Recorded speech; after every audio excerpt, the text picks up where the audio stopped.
بسم الله الرحمن الرحيم إن الحمد لله نحمده ونستعينه ونستغفره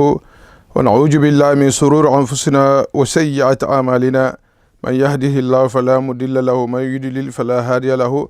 أشهد أن لا إله إلا الله وحده لا شريك له وأشهد أن محمدا عبده ورسوله وبعد بارنغالum bal kontonna awa urayna barnya controla muslimiya controla awa hafali ko assalamu alaikum wa rahmatullahi ta'ala wa barakatuhu awa wotambo kola amantambe safe ko islam jahala benga mimbe narin karkuto tiltan anin sabo nolmu le 13 octobre ti bi nata hanawul bunyala si na alfalima karamba anin jaha hanay bunyala dun wo koloto ni alfamili be halar linjambi awa hanay bunyala dun wo koto awa wo kola fana hi tara fana ala ko fisa ken de malati hi kanda bo barngalima karambaya anin jaha ala ko fo awa isaken de malati yun koto benga min na benare ala ko fasa mafanya minna be nyalla mimma fo so soto awa hajol ni hammo min benna fo sa jara nyaminna awa alfa min bi jambi awa o mo folomo mbemba abdullahi lati tin famadia na khalifo min nabe tuba ten ale surba o dokholomo o na hakilin fa hakilin alamu mbemba abdullahi ente o kola alay sumela o fanan bijan alay sumela jabi nyandanki o fanan bijan o kola alay jajuli jabi o bijan o kola alay banfa tuba o fanan bijan o kola alay mamadou sakho o bijan o kola awa alay baba sakho o fanan bijan o kola ale sarani jabi o bijan o kola ale mfamadi awa jabi o bijan awa mosiaman bijan awa mosiaman bijan nata hana min taraja hana dan tego layyan awa hi bunyala dum bengay na koto alako awa fise ke nde mala fananti nyun koto alako fa ko sama fanya minna awa alasago nabisago alasago awa islam jahala benwa abekela le 13 octobre le sendeni ndelta bengal kele dingra minto isavu dingra mi mako moulin basse awa 12 sommet de moulin basse 93200 sendeni awa nata hana alfalu konton awa hana wala dantego layen awa alko fisa bako kalma nyaminna fisa dafa danta fanan tanyen awa camera la awa karamba ninja hayen dim namyo anin namyo holu awa karamba ninja hake kunda anin muskunda hata Paris jama hata bla province la hata bla Europe mumé bel kafringala anin dunya mumé be min besan na imasi nge salon khafoko bengale ben bulla jan islam jaha ala bengo a folo le jenti abakela abe de maro le nyininna abe nyalla materiel luluma asano hafan awa asano bar la materiel milla ala ko fo baro sono soni ala bulla nal hanje awa bi awa nje kungo molete ala sago nabi sago ala sago wal musalli ala muhammad. بسم الله الرحمن الرحيم إخوة الإيمان والإحسان السلام عليكم ورحمة الله وبركاته بعدون كنتنا فنفندنا بخلر لينجا أني فنفندين يم فيديو فنانا بالنساء على جنبي كنتن درو لمن بمافاري كنتن درو فنان كولام على تنتلا على بتيا على كنديالا منصوم ahamundi ala jongol la jongol ta tara la fenna mun se siyawti kato atele ntel beda mo kilimambo awato kalam ala jongol da kilimambo awato kalam o mu kulati mu yalo mo se ala tentu wala o fanantambo ko la ko aduni astajib lakum ako jongolu bal fentate budu mum ben kan ngatara o manso moso tentu isa jeyi kalani mfananka nsotorin kola ma min dabatin fil ard illa ala allah rizquha ay naduno fanan betan na harjige mume be wala to ñe ayo ñi lon nasiya manko c'est pas la peine jongoya ala dani harjela parce que ay garantie o ko lale bari ba dan lamuna la wala mo allahumma barik fi rizqi ay barko kela harjeto ko Sénégal ndelu wala folu ni be duwa nyinin na be duwa tarala e mi afo e duwa yem pour ye hargesoto safo ne duwa pour nga sutura kaatu nin suturo bulate la harge kono wato la ke nafa nin barko fanan bulate la harge kono wato la ke nafa o man so mu yo betanye ka tentu ka jayi o be fanan tambiron ko la mbentanna alfa bale ya jang mun keta mfandinti alhaji banfa alimun amilun bi ilmihi waizun hafazahu llahu wa adama lahu daraja fi amsalihi bi zahir rasul wa kullu jijahi min ummatihi ani alfa bal mun bebe nomorin jang ke be konton birin khalifo la naibola wala mu mbemba abdullahi te fan sara ni ñolu fan famadi awa lay mamad saho alay baba saho anin to mal me be ke be konton na bengo la jang bengo mun keta khera benti bengo ko mu ñineti wala mu islamu jaaha to ho ñin dum akamal tale katu ni ko islam kute kering muta koto hadama dum bulu mun se fismante ya kasiyawati ni ko jaaha fana alhamdulillah jaaha ya fanje wo islam wala kono be fanje wo islam wala kono bare jaaha mu khasatan net o ba fa yenne donc to hodron o wasaroki kanna diro be kala wo islam jaahal islam jahadum bi mota présenter la no ghaniyun ani ta'rif bele ha long birin janfo Afrique surtout tel la Sénégal ba mo sedata mo ne se wolof baro mu ni ba misal la mo hangole be sigirin jang ite ya maroke ye fatandiroke o barla e ke sabuti mo wuli tang mo wuli mo am fo mo million kili kuma kan mo photo to wo mo holi ho me fo mo li soto mun yalon o ya maroto dolbe o ya maro mutalaleje o fatandiro ta satara do fana mo long o fana bo bulalale donc wala mu communication ti communication wo mu kulete mu yalon hanin na sariyan kono kula mu mun kumayata baki kila sallallahu alaihi wasallam aya ko bambandi bari communication kila na tati nyame a fahamo ka kolya molma modolu parce que asabula baro le kono kila sallallahu alaihi wasallam nako sallu kama ra'aytumuni usalli ala o musalolati barjo kila je sallaja al mo maji kila sallallahu alaihi wasallam hana la sebo dol fawlo wol nen maji sallaw ay salol ke wo sebo dolu wol nin kila ye 1 heure de temps ke nyonka 1 heure de temps parce que a jele mo ke seboti amanga ka fo nay ben jaman kele na jasi manke sebeti tabi inolom adu kila salta male atala fo fatta kila bari ta dro kila kulmoje 1 heure de temps e barake seboti woto o dol molio déplacement mun ke pour se sebe ya place soto o dol na ma wuce ke image sa en kila abe korea kam munema wala mu communication wote sa en mun yenge salila yenge alhalo munna nka sali nyame na ruku be nyame na sujudo be nyame ala asindi dol maba wol fana asindi dol ma wala asindi no fo sangi wuli kilen kemena nem fem bi afuta tan tellement ka salino e ko kila salta sallallahu alaihi wasallam donc communication wala futan den tellement donc communication ko lo mati mun kum mayata kila tala moti a dalilul siyata tinano beti bare ala fanan ko inni ja'ilul malaikatu rusulan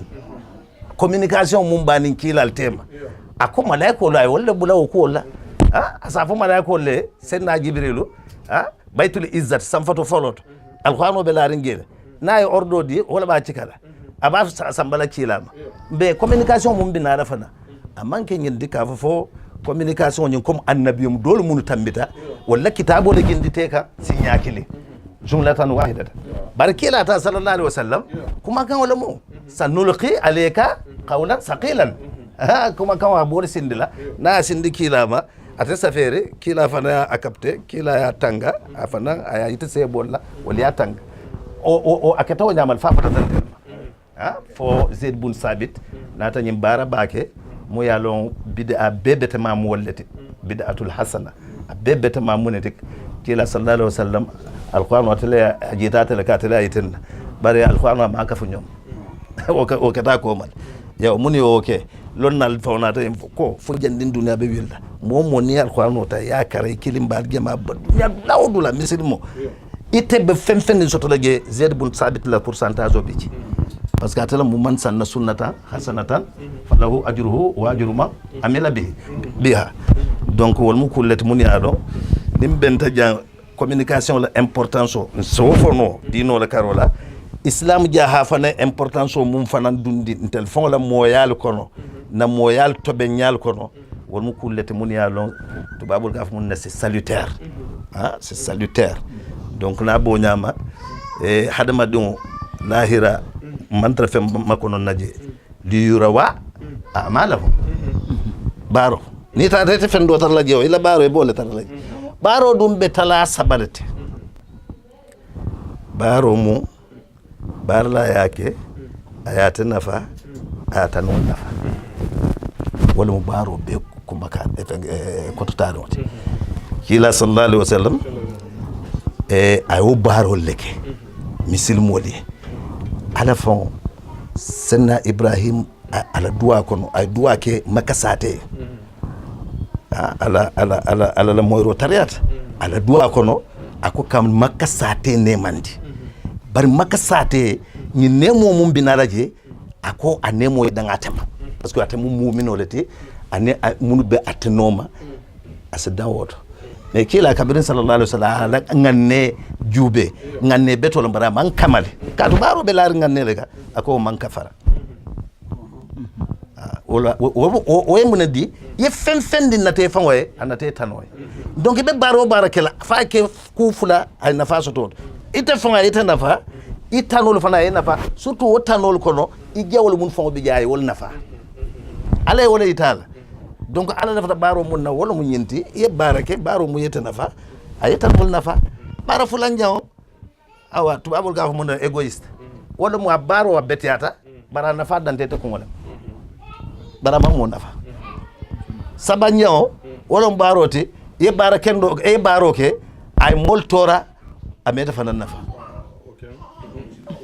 bara sabonyi do isi moja baro ke sande sate be du nyonto aduniya ta nyinga ka bara kendo bar sa te be dun ta be tinya ta ko munna o be kala no bara kendo ti no nyaadi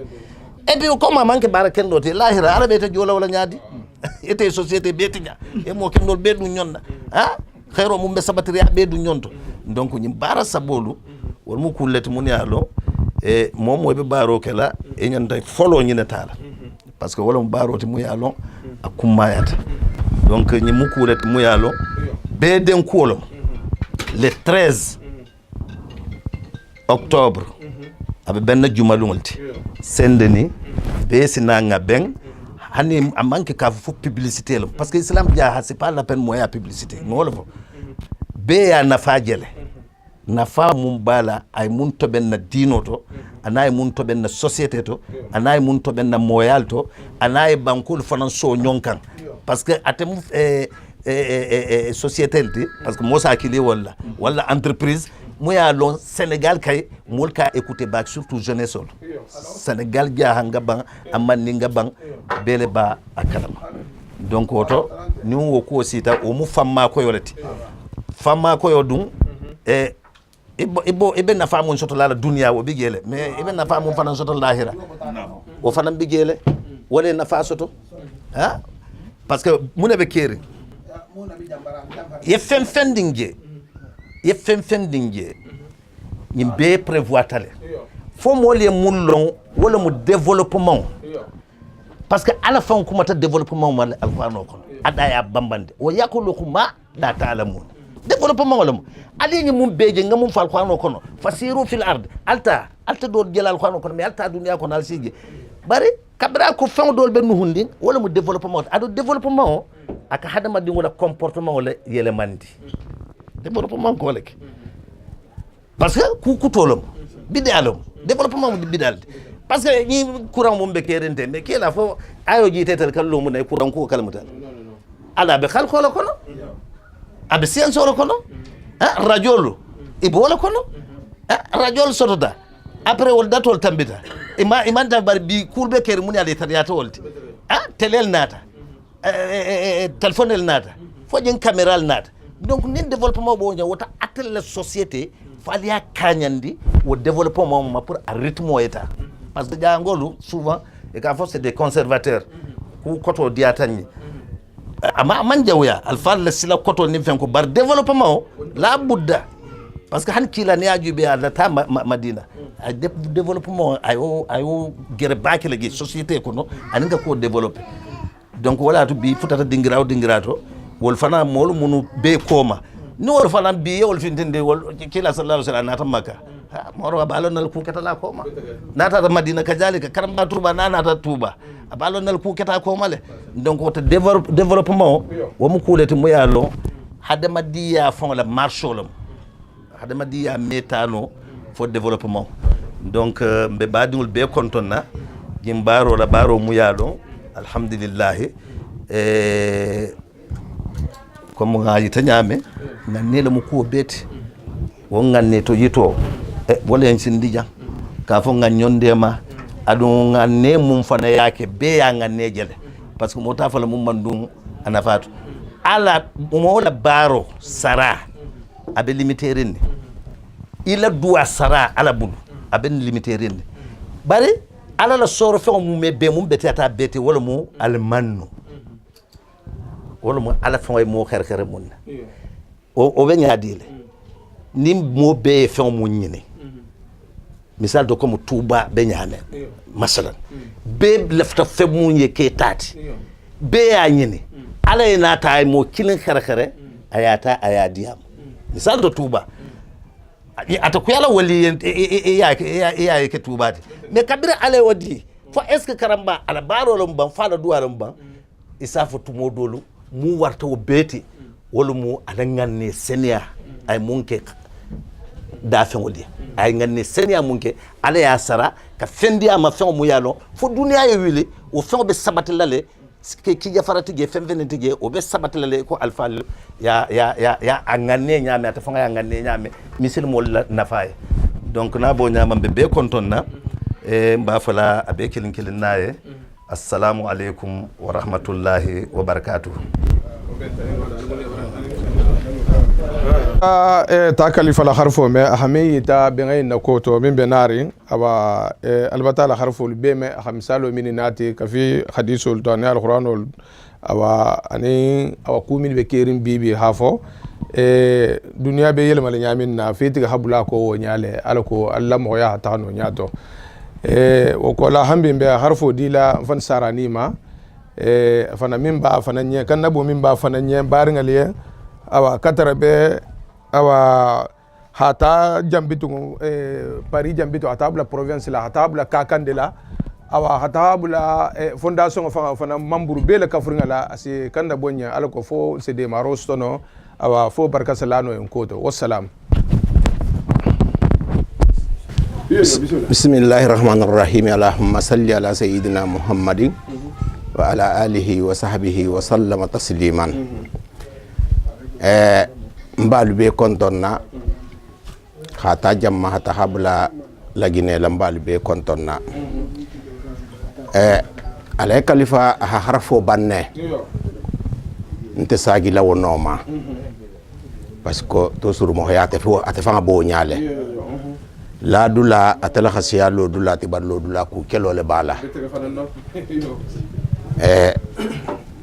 Mamadou Khalifa ndingele mo bari karamo hola fanamu bawo nga ato sikita wonyale karambaya karamo hoya be sanku nyale sanku nya fanan hatu hausu ya bulu mbe hatara wonyale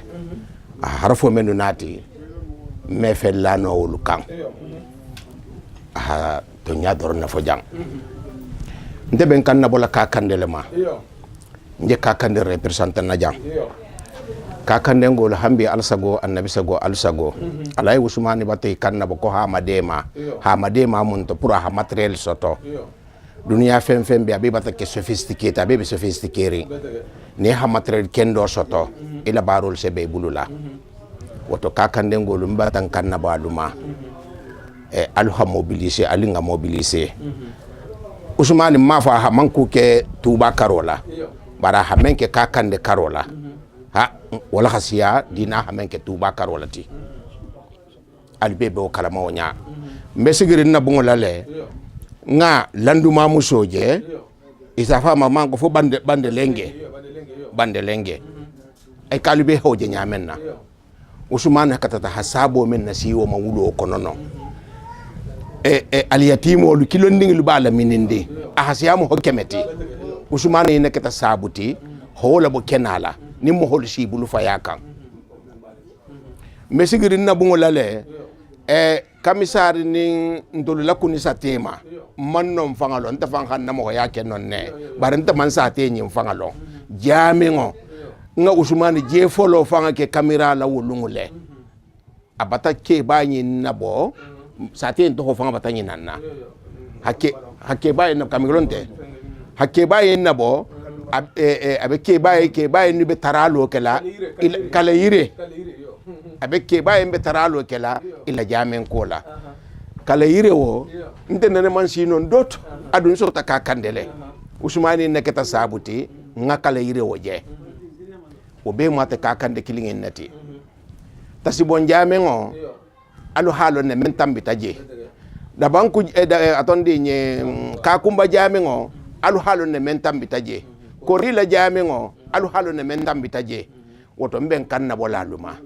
da banku wa hatarle ngamire mal manyi ndamuta bari non da banku ngolu fanna be ngabe narin ne woto da banku ngolu alu bela dendimo hata habula jahabiyala hata habula kankastala hata habula na jahangatemo bela Madina Tuba talo mbe nyali la luma le 13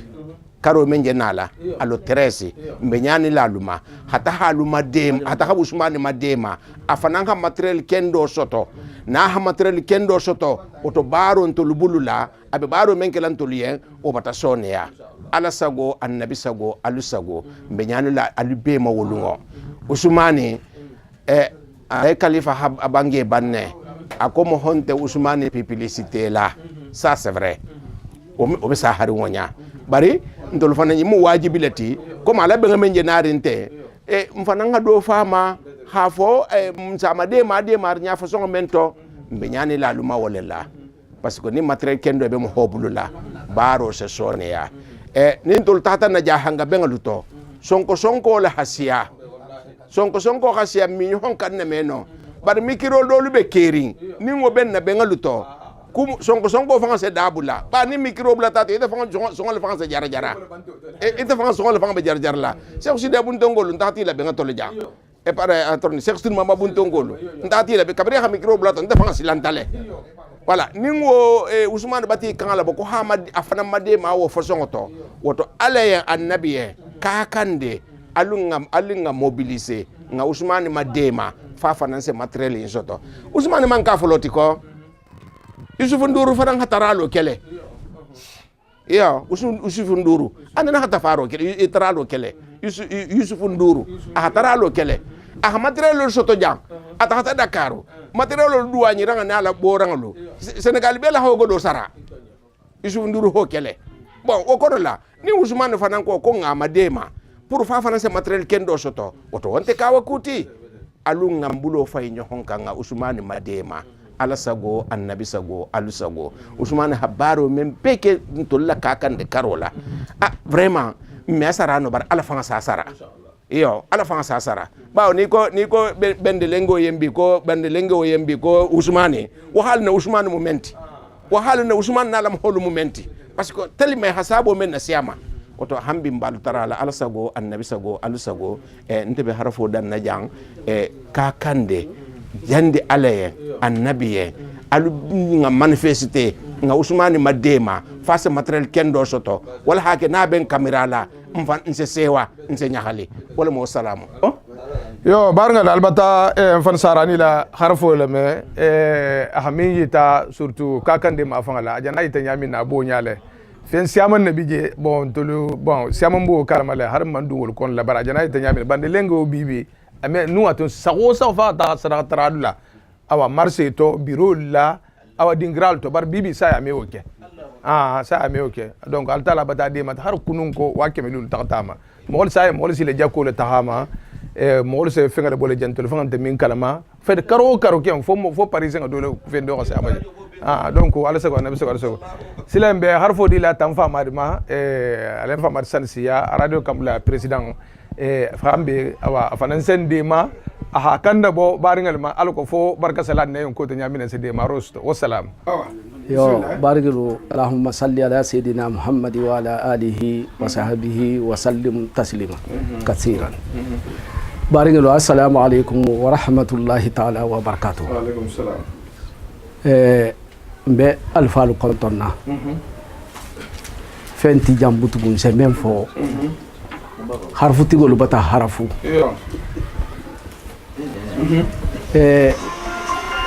baro ñing ñi muna fanga mo me afono ja hanga dingi yembi ntele ben dam to menna wolu ni mbi te talata wolu mbe dugo kono le avec erin doliye ko mbe kunta nyalla ko mi ala khalifa haja meita développer banga hagole adum bi abuna fanga fele din doli be ke baje la bi no man soto wolu ngi ba hibaro la me e ko ngantal hibaro me nyame mije c'est obligé na nation wala fanga hajo jana si imma nyana si jamel nabi ja ngo bata takamo na takamo watan na si jando théorie ni pratique mais le 40 ans to wol bata doje dunia la kuoto halon hafo koto nyale mu nin ku men berasita mo ho imi fangangulano folo to nu jal ngara lebije bi journaliste le jana terang gagné mo risate do lebije bi mo hol jana ta sembola mi jayi na hake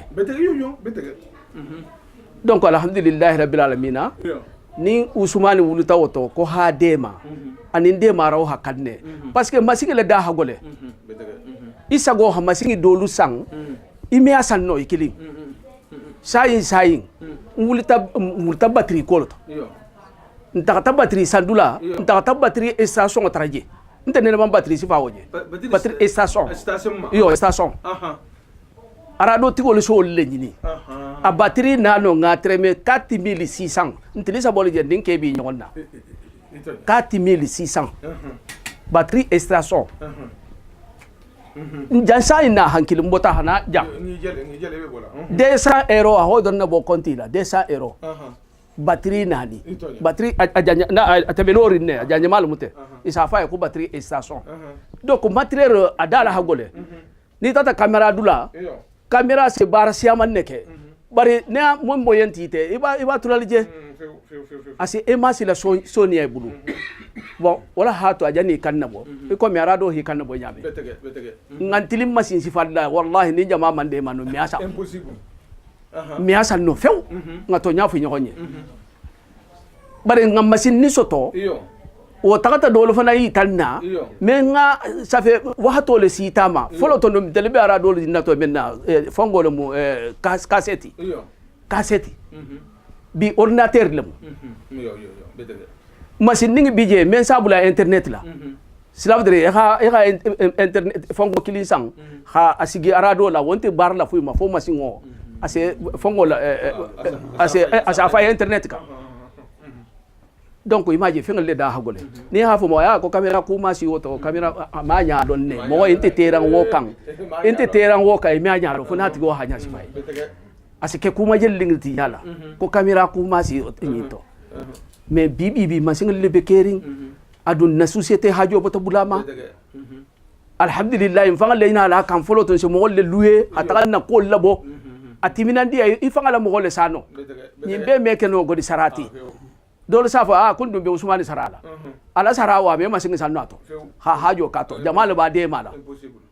ala sago annabi sagi sago nte kemme nte ha a parti men lo ni kuma ta jawi sago ka be Usman le de mala ba be ba a parti kilin la kono la bar nte ha a teranga lonne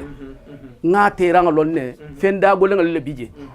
ni kem ba fe hamune le boyto ba Usman jana wuli wolda abata si alfalma ko alfala hana haduwa dunga to ana kun fanga jote alfala haduwa ye betrin nin ku men na fatala so ne ya kayen nin dalsi dalso na lati nyokon kan asate na fale ika janan ten na fa nyamen a janan ten na fa nyamen folo to 500 watts wala bente bulu tuba ntakata ya Monaco 1500 watts bar ma hanya sanna fonga Conakry ni melbe barala fongi makili technicien ma hanya sanna fongo le kili ina ta nya sifanye a Kenya nya sifanye wo be me fono camera la donc ala saw ne sigi sago awa ngadema jandi ala ngadema dalsi dalso ni ngale nyokonka abate na falale e ka hante na fanya benna wa donc ni haje nyimbeto mankan la bo kamula kan condition le benni Usmani president ala sago ne ala sago wala musallama madame wasa mame yo bar ngara bata tam famar la harfo me awa ajana harfo mi ta talbe bata me awa faydo ba fanan ba adingra la to albata ala explication me hadeta min de abonya ale ngemme nyalla mo ma mimma awa ne ala taala hande ma ngoso to abe do ka fulana ko mal parce que fanga le débrouiller ta hayin dinyini awa obata kudo nyorinya hanja barnen jama ha sembolan kan awan sono la kudo la minte fananten so kudo kelo ndo fana min fana se jama na fa hasente hambi be harfo dila awa tam fa male ban fa tuba ma hambi awa harfo min ba fananye barngal yen muslimolien ja hangolien communauté yen awa kanabo ma fangala alko fo barka salayen ko to fo de maro se stono nyaminna so harfo de fana ma fana so itanye wassalam bismillahir rahmanir rahim amma bikum min ni'matin fa min Allah nganema wa nema jabi min Allah afadan ta'ala Allah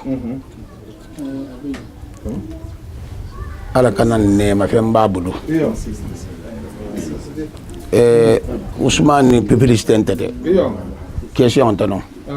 nta kenna question to tarano Ousmane publicité ou bien fama de publicité na question to tarano ndal question to tarano mo yaade kan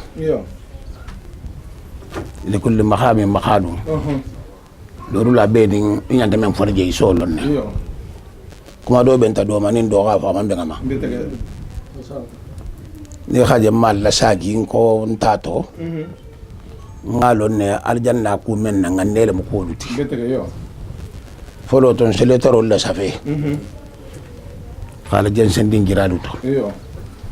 dolu serisi dolu merisi ba mo le me ko di nyakilima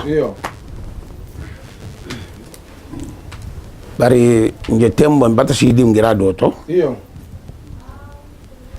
xarna bi mo sallallahu alaihi wasallam alkila si tala dingiradu to dolu khabunya mala dino batu bolu fana ngala dino batu men khabunya mala dino batu manga soto foi ni mari go tema de bar idin kila tema e manga soto je ko mo xawu xinu ani o mani man sodu wasia xare angale nga taxa siama kila letro si tanaji man dun dino to bari kila xa sabti angale man sagal di mo bara sagal lo di saibul male men fana mabunya ko iram man sodu won fana na ko le banta nyame ngojale ya xala alletro mutakata fara kila fana ko kalmu le man sa to farla iram man so ay fana dingale kata sa toti o wasiya dunia kono mo hol da fangal man ben alla kila ma ibe na jomma dafi ngal man ben ala fanga ba ibe ne jomma nin dafi ngal ben ta ala ma so ba soto aftir walla ya ba soto o me soto imbe be mo ma ali bara menke ala la tilin kan ron la hala tilin kan asala bang inshallah asalu nafa asen nafa ase tomal nafa bara o bara tilin la mala siloti mo hake o nyaawo nya ala la hake wuti bawo ma khifa alayhi khafiya nugum men nugum no alama ni kuma da kuma alala ni bar le khabar alala ni bi yam fa le khayam fa alala ni ba kere khaki alala nten ta de publicité la bar be même fa la mo woli yen e nyanta ge fa amula betege wakati li tambita tuba be din kabale kono wotumo nko tol nim faali be taga mola tagal la jam fata dol tata Nigeria dol tata Ghana dol tata ka fanko tala tilibon en tilijigo ni takata dol fama masage o kono wotum Allahu akbar mbedun na banko en ka jallu men to du ni ngale toro safe kar saba me ala si tuba me ala si tuba habe ale toro dol bambulu nto ma ja khum bam fa awo din ja khum bam fa kan safe le toro la le toro kan na to ja sangala ba sango Allah wotu mo tani sagi la mansia na la kasiya bar ta la mansia nim men ta to sa dan capital la le dolu wala hake munna toti wasailo den takering bibi ten sawo de ilo nin sa inteng nda bar tuba telefon mbata areswa signalulu nyimbe na tal kitabu te ko men ko iqtiraat al asriyah fi ma akhbar bihi khair al bariyah akitabu bu ngasu to sasa mukanti nyin ko be na ta tole ala men fo na be kerimbi kila men bange na be kerimbi na ko ma wala men fo na be kerimbi ya hayn be fo nyanne e ko le ko dunya de banko capital si nyon na soto capital yo hakili mata ko kona hakiri si ha si Dakaru kona hakili me wota bari ni mentilin ta doto wala se wala me wala fo me lerisi do batalon capital limi nyon soto mun na to wasailo wala man nati wala na to ti nim mo men hi wala wala hilo mo be kha Usman nim fa mal la intono tal khalo mbelarne so 3h du matin téléphone son ko tan kunna betuba men na boto ngata ntawo haja o mbegi dita ba téléphone tubale bada bar woti go ko kele nante leri kilin naba nko jommo ako Alhaji Hamidou jama ako Afrique du Sud yo nkibe non le kabe non le ita musi jamanta ko maninga nkibe la maninga la min to fa ko nyen ko sengo e nga ngaje lon kon tambi to khata ko warin ci tambi yele kene sengo ko ban la akon tele hikili na la dindin le benta Angola ali ya dinde ngali ko be dugu men na kibe wala o da fele burka kurengol lam iyo sankile wato be burka kurengol ko ako ni je television la e khar fo television la ndol tun ngalon ko karannali bel Afrique molon ne bari ila kumo o hade maro men kentol la jam ndam ma fo nengo hormante ma de kuntan ne wonte wol tema bar ntol fo be gere men la jang khata Afrique Sud jang ta bula Angola la khata bula Mozambique la ako gero bu ñaari betege ila kumo lo ko no yantol yen akije men ton kayen konje tubale ñen na xati Ousmane la xati waxia Gambie nga do fanan be New York o fana wakato bele mo har ko nun ko ba hakili loke jaka ka ba jaka yo habo awa ay New York le ay New York le bala dafa ngay bola fengale jarma ko to abor jarma ko to le bara ko kala silo mo kuntinati awa bo fana habi correspondant ben na tema ako nyanko ntalla hajo bi talita hajo tatal intalla nka ko hajo balla le bari dingira kenya re ba kera ni sigi baliya correspondant inda ko ke o me banjang nyam matul de man su jonde ma jango janga ni sila khimira itanim fama di fangon atul mufru balati atul fangante parti to alman kan fana kana figiya wala hakin ko baro bara sila tilingale kan o hanta nafa betake hanta nafa nan nafa i khole molo wato belam fanol sa conseil manding nam so le bijan do fele fande sendani do fele janten isen kili leri men la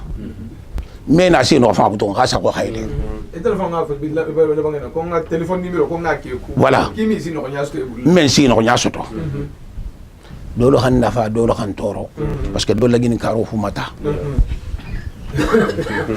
dolo gini karo fu mata ha do fele alimangi teng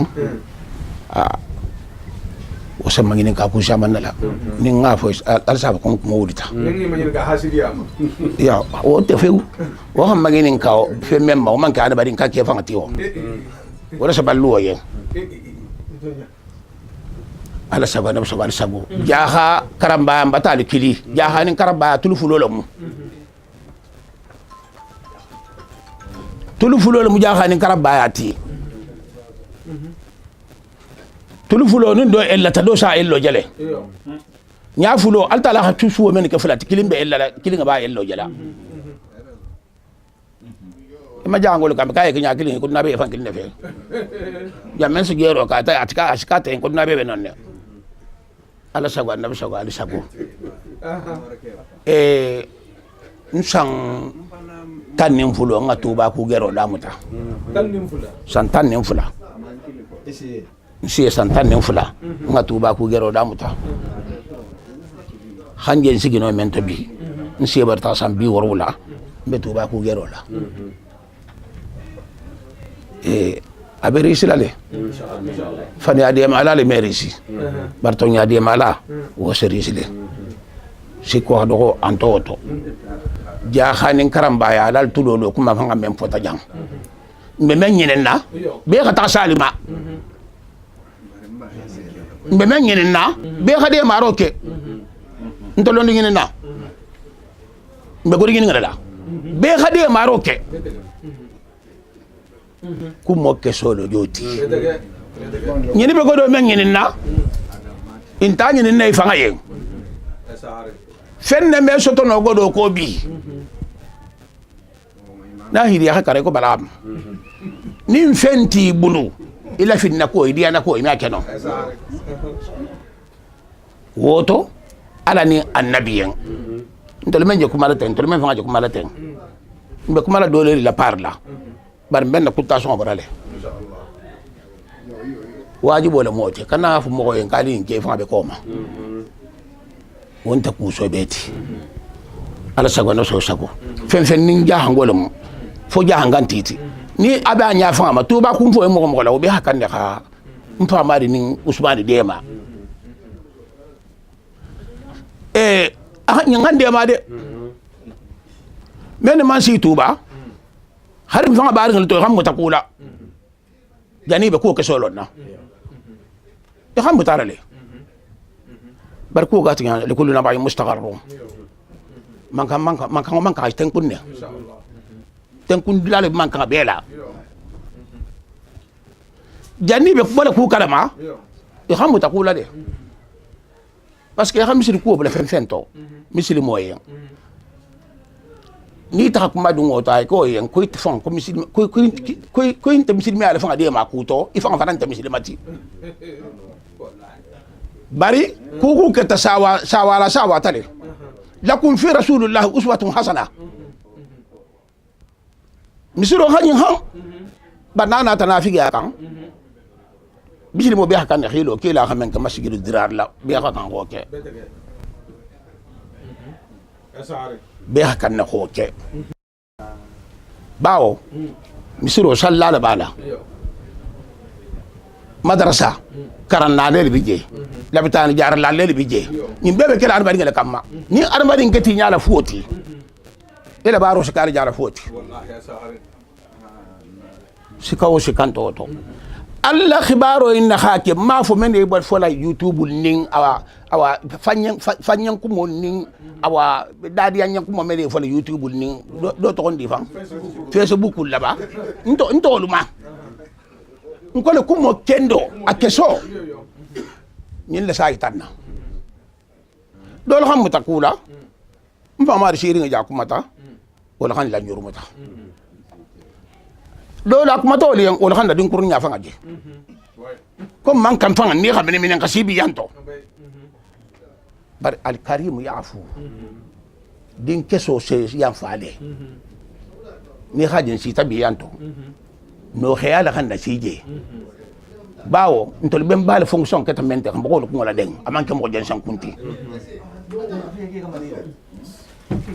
atol la ho nya fo mo li ni mo na ta keso jato khalo kha ko je ku men kanteng jaar fan be boy lay ndu kanne do lo ka fem fo si ko ngol to atole do lo hanga de ruta ngane o fa no do sueti mai ko metare la butukum wallahi esare min husni islamil mar'i tarkuhu ma la ya'nihi liman bakiri akom barata la santan nani kom man fesoto sanji tan nani ka barata hadiso en ka man fesoto min husni islamil mar'i tarkuhu ma la ya'nihi menti ya silala kadi da bula goto aka barata la sanji tan nani ka man gasoto mba nyende so geya Allah imbaras fala so geya Allah yin alhamdulillah rabbil alamin al ma ke kirci ke ranti dole shi ta ke wori ta al ma ke kirci ke ranti Allah be le kanya mo na ka be ala yen abi ala ko le fola non ta bari nya la fola ala kan ko fa marhaban wa ahlan wa sahlan mba ma di khata in damu talam be salam ko nunya dondin nin fida nin mawdudu kadi tuba asabe filimi khanati ntol fon wodungo nya kun fo benna nya je logo benna nya je no fo ni fama dinata akhbaraji basu toto na ta di fanan asikase to ben khasensen men se mo ni mo le kala so be bato men se ba so okay mo ya musuturo lati ntol bi nyagal la lambe se war ngalla mbari ngene be Senegal ngene be Gambie ngene be Côte d'Ivoire ngene be Sarlo ngene be Liberia ngene be Mali ngene be awa Haute Volta isabu jam ko Burkina ngene be Dahomey isabu jam ko awa Benin ngene be Togo ngene be jango jandi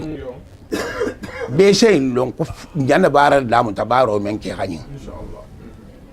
men nga golen sa Allah li menna ala hal takama nyalon ne al ni man say takama nya menna nal ni man sa me gay soto har journal parler 40 nya wonya e men fola je fi xata ben folo ba wala janke fode ko kumo be man bantakanu kumo be man bantakanu ngalo o me betege bangi fula ke nyala wo xana faale na balungo akha fo nyala ako ko ngabar ni marsi ako mo so we menna baro men si kisi alikama mi alo ito se baro do ki ya habunya ya ko to betege ay ki ko le bi la kisila satara nonte alanta da fenti ni na ben ter ana le kilalu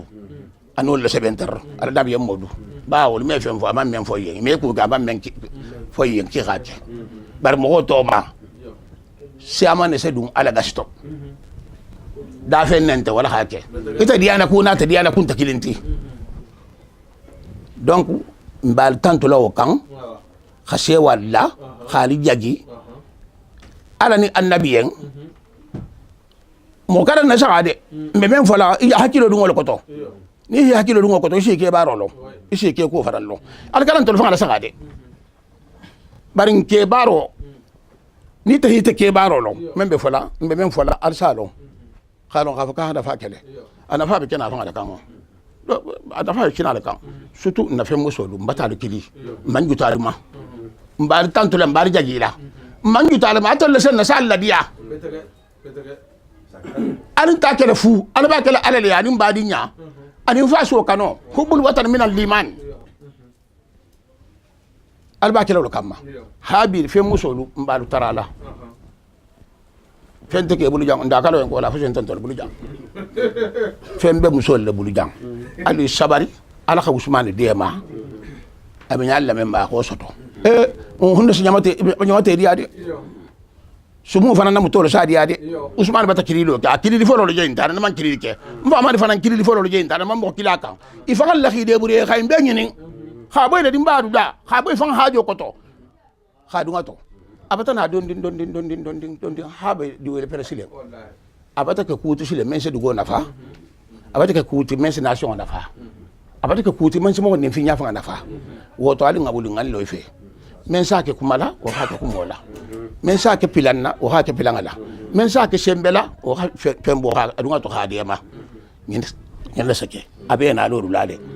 kumo lo rula fe na dingira ala saga na so gal sago nse mem faliyen men yita la television wala ten kuma man fo jan kesen tamento abe kese nim bebe ku kirin der ngenen na botuba yakana carrefour la ta la be botuba ya yimbi tege yakana ka ko ya ta telmeli ya ta ko nakri botuba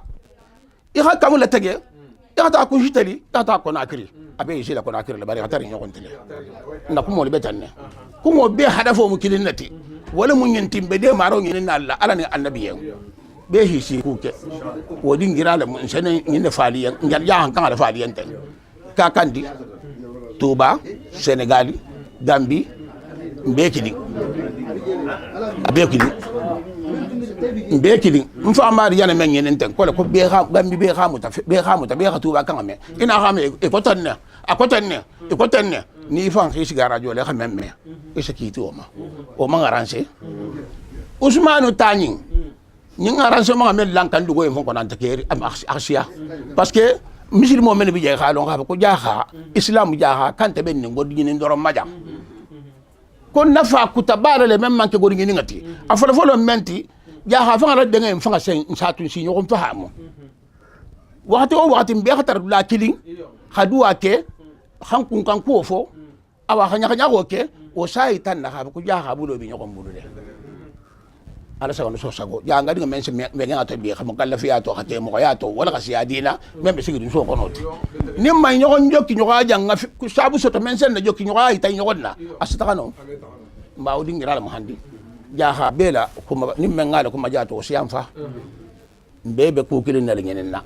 addinu an nasiha mbe konte ya doro namo mo si fan de mali si tan fanan de ma o dingira mo wala sallallahu muhammad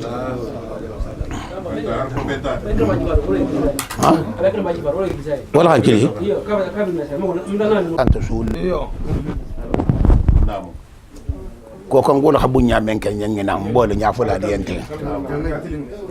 Ousmane mbe saral ko kuntum ni mbe saral de ni mangi jote ko ni a filme kuude ni ndinga da musola mo haja mama dim burayma walla musumo inte khande kalmani de san khadimma isi mira fen ya gabeke isa almani la memba fo babili fo de la almani de Allahu akbar babili fo de yo koko fo la almani de ise intala wala ma ala ye khere ba sawane dinga la muyinti ba khere ba nam so no dogo ala to la fula nyoko wala di muyinti ala isa wo membe gabo adi muso dinga la muyinti ay to la ren haja fat bata jalala ya khada nan ka to ba sai ngani ko na kare ya khasadi ta ko fi anani million tan ko fi anani haki fen fen nim ba karamba ngol mo na xam so tale ta mali bo la be kanna ya hakulu kato almani bata me kala han bar mu fama tashi majala almani be larin horomo la kan wori be fenga be nyaato nyen no holake ya ka ta ma horomo ku bala ajana bo nanti ten kabina lan kontonna bar do fana saje camera la ala sana sago ke bali bijang mfanni abdoulaye bijang atele ba ata akotolu na do hodu pilasi la ten ntoli yantol la karam bala je abdoulaye ni ke manna ke be so kono al khalifati ata en karam bala al fatiha sabo al ko tayen faale men se futo yin sigi al kana maluyen ku hagola horeato ini horo haden kabara e hakilin ti yamme may tota bononna wa hagola beteke berna miroto ala ni bundu maliki si hormona barkola nyinna bato hormona barkola mbana mbota teleto ata bundu maliki si kilingo o hormona barko ni futo be sabatilade ala se ke fanan nyimana handa nyoko nya herato ala sa al-fatiha sabo tanya karamba fula jaha kilin ala ko al-fatiha tanya fal men se barko la inda ko to jaha ke mo hormona barko la o din jirala mo inna tati wala wal musalla muhammadi njata e konto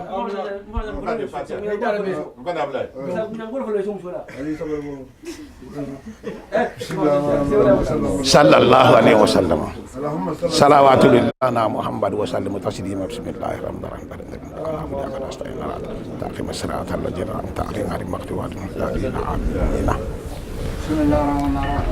sallallahu alaihi wasallam salawatu lillahi rasulihi وبارك على سيدنا ونبينا ومولانا محمد وسلم تسليما بسم الله الرحمن الرحيم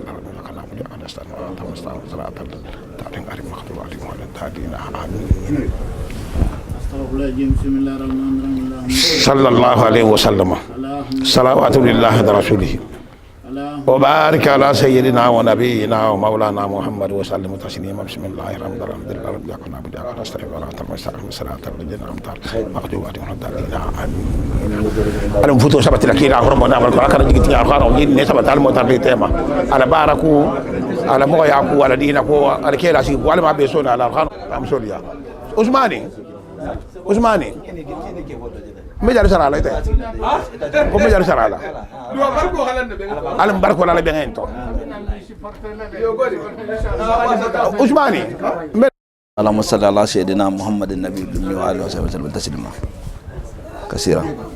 me barangal kontana misilma ya kontana baranya kontrola alfal bangerin kola jantel man kam fen fola ni haje mbe do fola doron hal fal bange kuta kote yale bayin ban fajana jammin bangete ame tambi wala usmane la baro yi be hay lonne ni man kam publicité la me nyala matériel le ma matériel dolbi je dal hagole bayin hamin foto ko matériel me sanno mo godo ikilime matériel sanno nin camera keta sali kono sain ta min jolo laten aso mo holu nyamu tale bar camera be kerine man be son de time ma nga camera be 6000 euros camera kilingo mo me o sanno ikilime o sanno camera satara wo tanin na ba kono la bara puissance la hamu nin sita sali fanan kono iso usmane dim musu ningel jele be filil mutala isa ba jan man fana camera be ken on n'a pas besoin de fil ima interbe hajun te fil fangala bon c'est camera matériel jele usmane la baro yin al baro ngam mo hol nafale ah misil mol nafa lon na le se mim bange usmane len keta londo jensen nangaleti abada mta lumin ngai nan ko kan kuto bon solo miti kan kuto kitabo olfile am hol karangala bari telen kan kuto baraji fu stale kitabo de iba sotola to usmane len mo hol kitala dunia ko na le jang itu mi hari sala njafan lo youtube na to odi youtube dina jawoje sala sa ndenge nengo ka takatala ilo do kon la janga fangantino bar youtube ne ki de bala moment fo ha matériel le nyini mo min nen dim mi kannabo Usman mo minti isa ko kan ko bon solo Usman sifa mansia be o be nabula te jang har na mi har 5 euro ne habula Usman ma asa dan tege Usman ken ne tilinte mi anono nte mi jefan mi anono nabula te yeso Usman de sigin ne ka sabata 5 euro dum bulla ka sabata 10 euro dum bulla assasson na be bulla jang nyin kilingen Usman be betole Usman fan da sanson to be hakila ni mi la hakila patana ase bele benno bo ahdiye nyaminna ise fanga Usman imagine tole ite fanga sewa ite fanga ma edan min bangede tan fama del camera 87 camera mo dol belje karam bol bon mo fanga dol mo dinni be mo lo par camera en se natile ala ba no bajo ntero lo na hadi mo to be Angleterre ngadi muso le dia di muso wala raison dum dan na tema ntel hakili ngala ta karam baba fatu ana tana tuba akonya kata mo lonaldi baratel londo jahanga kunda halo dune halo ko suma na ket sabodi bay ndan min bangi dangede bay na harfo do bije ala kongo do bije ntis tula wala sahala kene to ga nafa do bulo wala nse nafa do soto ile bangi la jang nin ka banande mi soto wala wala hake usman jana abulolo halo bele jango fama misir ko no ba ka ngana tuwa misiro lo est-ce que nana misir boro kede ja bari na mi nyoko mili ha mis godo duja ha misiro bara kakan de kono la ata dungol ko ne ada sikili mulal bunta kaso bungo yar janna o bungo bele mo hol yar janna usman kede o saboti o mo hol bele jam mili ha kololo kolom sadatu jariyalti o barato bele woli fida o min tambe serum RTC taxtale fi nga taxtale bar ka fi gën bo daje kiling mala bo usman de camera na hala bo matériel kendo na soto da bay hammi banga ka hale tro sa sanji gil kama moto bi fanga be kendo be ese telephone ta sa ya hakillo ke musu je lo kono la ha lo kono je dinne je tambila bun kono sa je ben nyanda be isa je fi miaje ndal min jende de so de nyanji ni musu nyami nyona be subunna jokele adu mo je sa ngelo fanga be je matériel ni mala na toti Usman jana bulo ntel mo directeur de campagne ngal lo afele pour que sigi ñu xolum mo yi sigi ñu xolum ndi holon ne nen ma Usman la kunta nyalo nen ma la fani afolo Usman fa me dimi fana a me dimi Usman so ko camera en la ni halom billahi wal mo so Usman de male kuma lo so camera en na jang ni hobula asa khabilo fan kuntu ñonna bana isi aso be sensen habe bato Usman c'est l'air fula sa bagala camera ka bar machine be ken be ordinateur ni isi nyawna même pas 30 minutes asfange sai njan je ko mo mi ga jana fa tisa basala bo sai kanga foda fida o mi ga sai nana sa ndon kina ga kanga onda fida wala sa hala sai be mama taje min nata min ma be mama taje nu barala al be jang ja nyam nyol ci cameraman milita ado ben to ko sanan ko cameraman lam ne hayle fete ni afan camera nyamina e se karo fan kele man ka set fan ma soto o fa ni amato ba kilim fana to fana fo ni tata fu do ya do ha fu sa to fa me da bat nyafa ba sai Usman la nabu da nyamina be sala saha Usman la baraju habunne dino ni ha jenjen baraju mo da to holo ba fa ko assalamu alaikum wa rahmatullahi ta'ala wa barakatuh assalamu alaikum ala sago na sago misil me jama sago karamba ni jaha na kontoro babe musu kafuke ntelni Usman mun na hakilim fa hakilinati kabirin ko da mutata Usman tabarakala abe men kala ntele jalolu ko ante tahma kala abe men kala ntele jalolu ko ha fo ko na tele mo kabirin kunun fobi woto donc ni Usman habara sifanyin lama aho ke dunia bele ama ke tuba doronye ama ke jal doronye ama ke moya ha ke dunia bele parce que ntela ko fa sitale jan sai nga dua organiser ja nteni ndoxolo nga kili soto le nga ko nyimbe mbulula aman sara fo nyaman dal se fonye anata hake wasaho ma fa mu me ko din ala seni jana men fo wasaho mala hala bo YouTube la hataja ma fo lagine hataja ma fo Senegal abe hankile kala habaro men ka diata nyi wo sabu se falu mo membo condition lo kunna mo so wode male hadwa fanan kay fo ala se seni kende adia ma be bara men kunna baye mo ibe bara woto da kundo ibe da kundo to jahubi lale a sifa bela fo ala sa kisi oluma abala wulerin jigo men fana ma ni jahala faram fanso ani siye bela faram fanso fo ala sawo sembo diama ha fero diama ha kendo diama donc muso nin kelum bi tarala ni menga onero soto ya hana bulato hadinye ni menga iko to ma haben fo ni menga sto kumo fana ne hana bulato hadinye alo kwa fase sembo soto habarkala la kuento wala musalli ala muhammad kuma siamante mata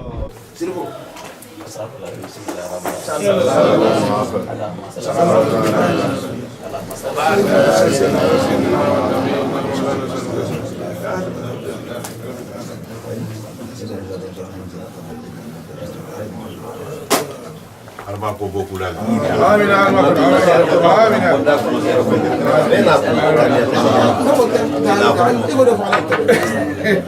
Safi, ya kan ma ke mo dia. Dia bangun. Pasal ma fon tel ta fala. Wala. Ndan ma. Ala le kan fo ma. Lo ko e bo fenke